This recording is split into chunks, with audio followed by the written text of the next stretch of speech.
Because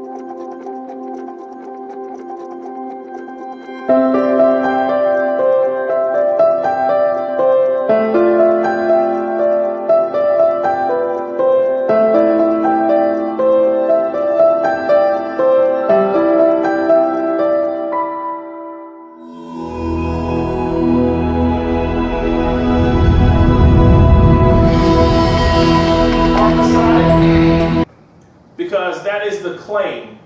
That is what the author will be arguing in the article. So that's going to be very important for students to know that this is the claim. All right? All right, so moving forward, what do you have to analyze? Because we circled the word analyze. What are the students going to analyze here? Right. So we're going to underline uses one or more features listed above. Now, what are those features that it's referring to? What features is it talking about? Evidence, reasoning, stylistic, and persuasive elements. So we probably want to point an arrow back to those 3 bullet points because the students have to either use evidence, they have to either focus on reasoning that the author uses or those stylistic and persuasive elements that he uses to persuade his audience, okay? And then the last piece, we said be sure, and this is probably one of the most important aspects, is that their analysis has to focus on what? The most relevant aspects. And the reason why that's important is because our students have to be able to differentiate between which evidence is relevant for this particular task and which evidence is not relevant. Because everything in an article, it may be a fact, it may be evidence, but the question then becomes, is it relevant to this argument that the author is making? And so we always want the students to think about whether or not it's relevant, because if it's not relevant, they don't really need to pay attention to it. All right, so we've gone through and we unlocked the prompt. Now in this presentation, if your students need it, and that's the purpose of this student resource packet, if you feel like your students need some hand-holding through this process, and they need this process further scaffolded out, you can use this front page as a graphic organizer, and we would walk through, okay, what should we circle and underline? So you would walk them through this first piece, and then now I want you to explain this piece in your own words.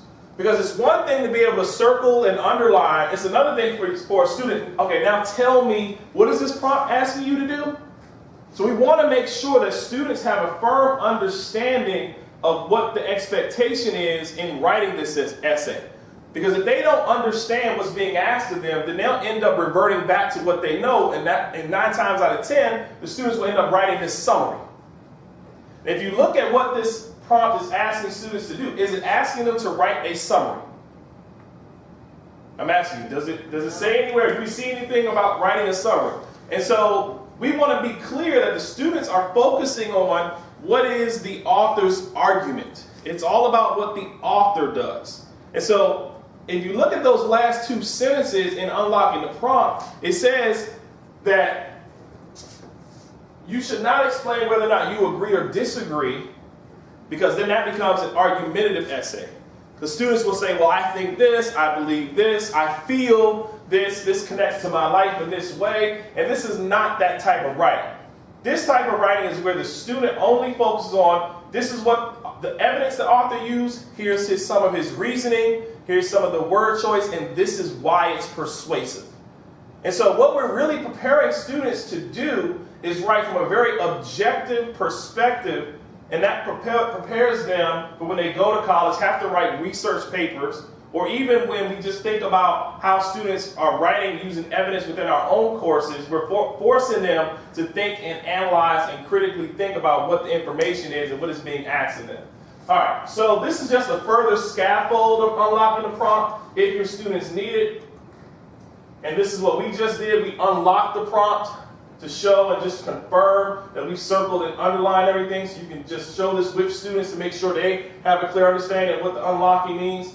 And then the last step is when students need to articulate a thesis statement, because the thesis statement is really going to drive their essay. So in this piece, what you would have the students do, they would insert the title of the article here, they would insert the claim from the prompt, and then we have these 3 blanks. The 3 blanks are there is because at this point, we don't know what the author is focusing on in his article. We don't know what the 3 reasons are. Okay? So we're going to leave these 3 blank until after we read the article and we look at, well, what are the 3 things or 3 reasons the author uses to support his argument. So we'll leave that blank, but they'll fill in everything else. And so here's an example of what that looks like. So again, you just fill in more than one way the case for high quality CTE. And here's our claim: a high quality CTE program provides students with the knowledge and skills to transition to the workforce and or education behind high school. So this is the argument the author's making. So what we're going to do is we're going to look for all the evidence that he uses to support this, all the reasoning he uses in the actual article, and the persuasive language he actually uses to persuade his or her audience. And then again, we'll leave those 3 points blank. All right, so from there, after the students have unlocked the prompt, they read for the gist. And basically the gist read is the basic comprehension of the text. So the students will actually read the text the first time just to get a basic understanding of what is this article saying? Do I fully understand what it's saying? Because we cannot get to the point where we're analyzing if we don't have a basic understanding of the article. All right? So the students in this process will annotate the text, they'll mark up the text, and just real quick, is at Oxon Hill High School, do you all, or even as a department, do you all have annotation protocols that the students use when reading text, in which they interact with the text and mark it up for whatever reason? I see no. Okay. So in this actual student packet, if you flip over to the next page, there are a set of annotation protocols that students could possibly use. And the purpose of this is to slow down the student as they're reading the text. It helps them to think deeply about the text. Because how many of us, as soon as we tell a student to read in 5 minutes, you're like, oh, I'm done, I already got it, I know it. But do you truly understand what the text is actually saying? So there are some various annotation protocols, from starring things that are big ideas, putting question marks around things that you don't understand, using the margins of your text to take anecdotal notes to show that you have interacted and thought deeply about what you read. So the expectation is that the student would use these annotation protocols while just reading for the gist. All right? And so I already talked about, you all have annotation protocols, so this could be a suggested list, or you may want to collaborate with the ELA department, or the English department rather, to look at what protocols the students currently use and possibly apply some of those. And this is just an example of a piece of text that's been annotated. And so in the student's gist read, and we're going to do that here in a second, you may need to chunk the text if necessary. Think about a diverse population of students. If students need further scaffolding, it may be helpful to chunk the text for those students and talk a little bit about brief summaries to make sure they have a full understanding of the article, circling some of those unknown words that they are stumbling around that will possibly inhibit their ability to understand the actual article, or underlining important ideas that actually tie to the author's claim. So here's what I'm going to ask you to do now, because in order for us to have even a discussion around the analysis, we have to read and make sure we understand just for the gist. So what I'm going to ask you to do behind your prompts is the article More Than One Way, a Case for a High Quality CTE. And I'm going to ask you just to read this article. And what I want you to look for as you're reading this article is, what are the 3 reasons that the author uses to support his claim? See if you can find just the 3 overarching reasons that the author addresses that talks about a high-quality CTE program, how it provides students with the knowledge and skills to transition into the workforce and beyond. See if you can find those 3 overarching reasons, and then we'll reconvene and talk about some collaborative conversation protocols.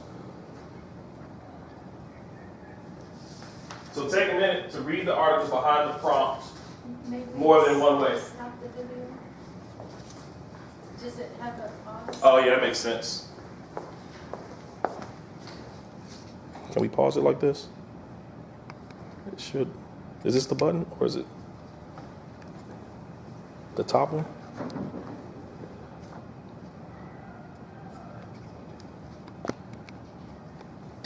No, I can always merge them together anyways. It's fine. Okay. Or maybe, oh, yeah, that makes sense. Duh.